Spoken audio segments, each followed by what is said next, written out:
And I am Paul Kieltyka, President and CEO of the Summit Area YMCA and also the chair of the New Jersey Alliance of YMCAs, which represents over 30 YMCAs across the state of New Jersey. All Ys stand for healthy living, social responsibility, and youth development. And this morning I'm going to talk about a big part of that youth development, which is summer camp. And much like you just heard, we are more infuriating circumstances because we have summer camp right around the corner. And we have a lack of guidance and understanding about what we are going to do with the restrictions and capacity limits that are currently in place. Most of these restrictions and capacity limits are still the same as they were in the summer of 2020. So as we see a gradual easing of some capacities and restrictions across all facets of the state, we have not seen any changes with childcare or summer camp.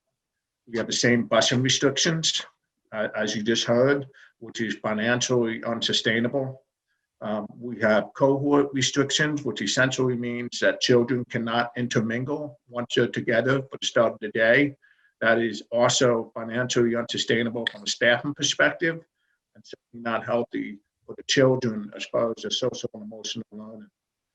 We need to have increased capacity, not just outdoor for summer camp, where the majority of it happens, but on a day like today, when it's raining, we need to know we can go inside safely.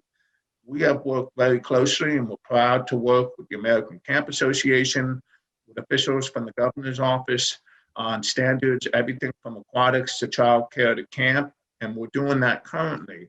However, as you just heard, it is somewhat infuriating that we're sitting here in March, and many of us are opening our camps in 2 to 3 months. And we have a good problem and a bad problem. The good problem is we are seeing parents and families across the state that want to get their children out of the house and into our summer camps. Collectively, we are the largest provider of summer camp in the state. So that's great.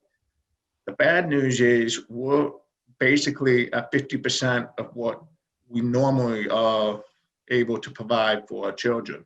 So we now are up against wait lists, and we're turning away families and children the opportunity to come to camp.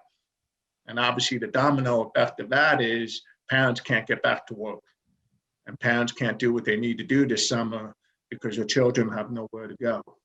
And that's our role as a Ys, to safely and responsibly take care of these children. We're ready to do it. But again, we feel very handcuffed at this moment, and we really encourage the state, despite the complexities of trying to predict what tomorrow alone brings, to think about what we need to do right now for the summer. We are ready to address things that are happening with our children. I'm sure the superintendent sees as well. Things like summer learning loss, social emotional learning, and bottom line, just letting kids be kids again.